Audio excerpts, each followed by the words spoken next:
Alrighty folks, we're gonna try to make a little video. My arms are small, so nope, out the other way.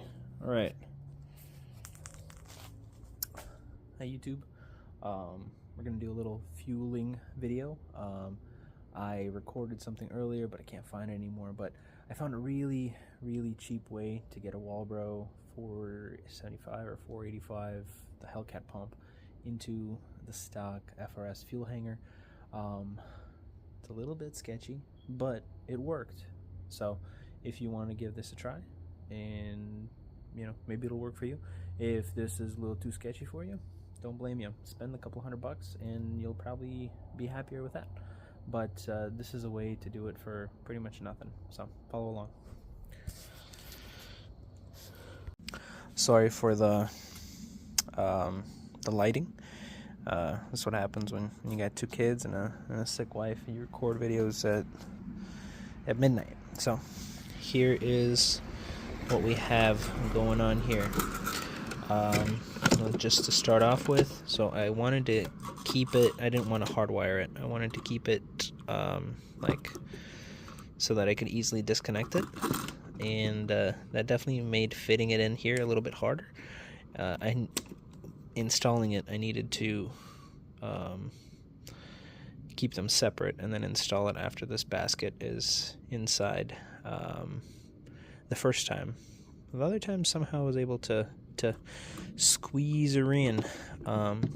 So what I was able to do, I depinned that harness, and then so that there's no splices or anything like that within the fuel assembly. I didn't want any of that. I cut down this basket quite a bit. I wish I had a stock one to show you, but I don't. Alrighty, you guys are gonna go on a little stand. Alrighty, so now you're on that stand. Like I said, I just depinned this so that it didn't have any splices or anything like that. So that fits in. This will come with your Walbro pump.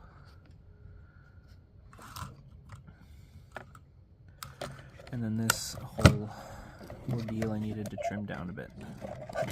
So I kept the stock regulator. That's probably not good for it, but this is research purposes only. Don't follow this if you're unsure, or if you clearly see a big mistake, feel free to call me out. But I needed more fuel, and this is how we got more fuel, at least temporarily. And it's good. It was good anyway.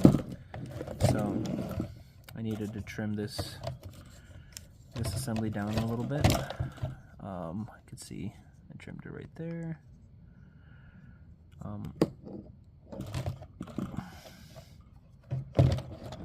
Looks like I cut some tabs off of this guy as well.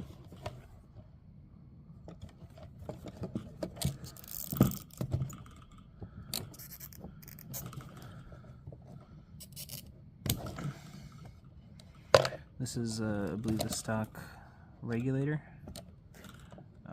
That worked out okay as well.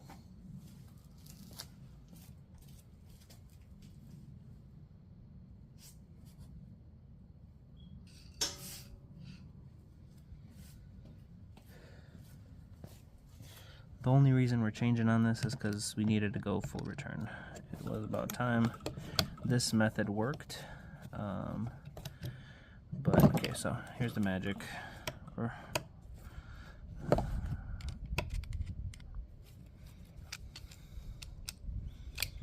Alright, so I had a clamp. I made some slits into here. Also had to grind down a whole bunch of stuff over here. And alright, here's the magic. Oh, I forgot. This isn't going to come out. You need to depin this connector, otherwise it won't come out. So here is how it stays. You just stack a bunch of O-rings on there, and it holds just fine. And I cut a couple slits into here to hold the fuel pump in place. And that's that. Now, this isn't going to come out until I slice or deepen that harness, but then I just use a regular compression clamp to hold it on there. And first time I assembled it without the clamp, and after a bump, the fuel pump actually slid down and I was losing fuel pressure. But that's the only time I've had problems with it. After adding the clamp, it was solid. Never had a problem after. So again, if you're in a pinch and you're feeling sketchy, I mean, this works. There's nothing I can say against it. It works. It's just kind of ugly and pretty sketchy, but if you need to, it will work for you. So now let's deepen this harness so we can get it out.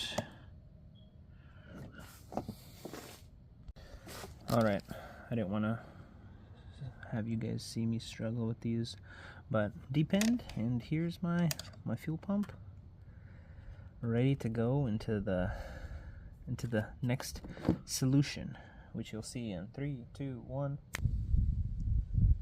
Yeah, it's a little bit dusty, but it's not even focused.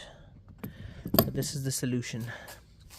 It's a radium dual fuel pump hanger. It retains the Venturi system, which is pretty slick. I like that. And then we're about to mount the level sensor right there. And we're pretty excited. It's a 8 AN feed with a 6 AN return. You can run the fuel pumps individually or in series, like, you know, together at once. So I'm pretty excited. This is going to solve a couple of problems for us. Alrighty, boys and girls. There really isn't any video about this online, so I think maybe I'll just do the first one. I did buy this secondhand. It looks like you just need those two screwed in and these two screwed in. This guy, pretty easy to break apparently. What you do is you push in that tab and then you slide it up, and then it unlocks, and that's what the mechanism on the back looks like. So you floop, push down, and she's locked.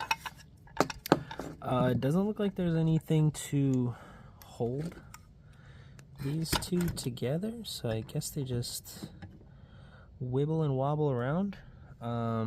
But we're ready to go into the car. I'm not gonna even hook this up right now. My son pulled the needles out of my gauge cluster, all of them. So nothing works anyway. So we're just gonna get this part installed, and I'm gonna take you guys in there once it's in. All right, little progress update, folks. So when I saw how they built this, I thought that's cute. Like, why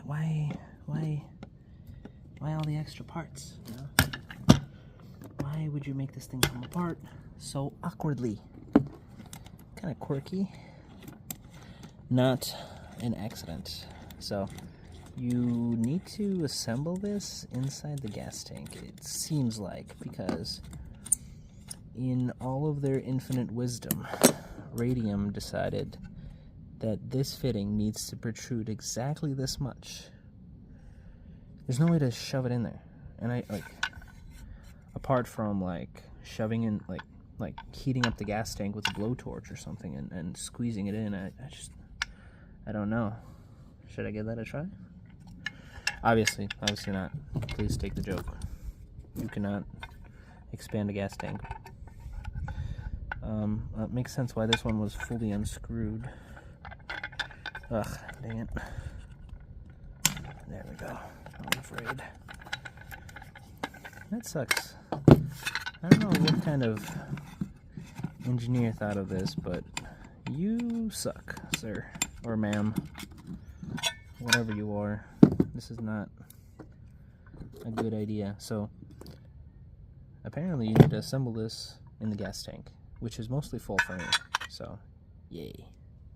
Alrighty folks, it's in there, and I guess now is a good time to tell you, do not put the level unit until you have that installed, because you will snap it. Like I snapped off mine, so we need a new one anyway. So it is all assembled in there. Now we drop the fuel pump in. Alright, the fuel pump is installed. Now these PTFE hoses. That's what I got, because I'm running 85, and that's what we're running. So the feed, we put a 90 on it right away. And for the return, we have a straight, and in a second I'll show you why, how it looks from in there, and how we're going to route the hose. Alright, it's been an undisclosed amount of days since we last spoke. That is partly because I didn't have all the fittings, and I wanted to wait till everything was all together. But here we are. Here we are. Let's get the light on. I originally had been running both, but it's a bit too big of a strain on these tiny little wires. So I bought some 10 gauge wires that I'm gonna run back here, and then I'm gonna actually install the relay is gonna live back here too. So that's not fully done, but here are the two lines: a 6 AN return, a 8 AN feed. And fuel supply is not an issue at all at this point. Right now the issue is that it's draining my battery like crazy, so I gotta figure something out. This wire gets pretty warm, so we're gonna upgrade this wire, and then if we have to, we're gonna have to upgrade the alternator as well. So the fuel lines are run underneath just like they are from the factory. OEM plus kind of guy. And then they're even in their original spots. They run here through this 180 to this fuel pressure regulator, and then this feeds the rail. Rail crosses over here, and then we're good. And there's that return down over there. And this system has been really reliable on full pulls. It's holding pressure good, just as it is at idle. So I love it. This has been a long time coming. Something I should have done a long time ago. But thank you for coming along with me for this process. I've done a couple more things since then. I've gotten a much larger battery to try to help with the charging issue, but all it is last longer. So we're gonna probably upgrade this alternator too, or just swap out for a new one, see if that fixes the problem. And well, we have a couple days before we're making it to an event, so we are hustling. We cut open another filter just to make sure that we didn't have any pieces of metal in it, and we are golden. We are ready to rip it. No pieces of metal, no suspect pieces of metal, let's say that. Nothing that scares me. So we are looking forward to that event and hope to see some of you there. This is the car, and we're gonna have a good time, and hopefully it doesn't blow up. We got the tires all brand new, and we are gonna shred it. Thank you for sticking with me, and until next time.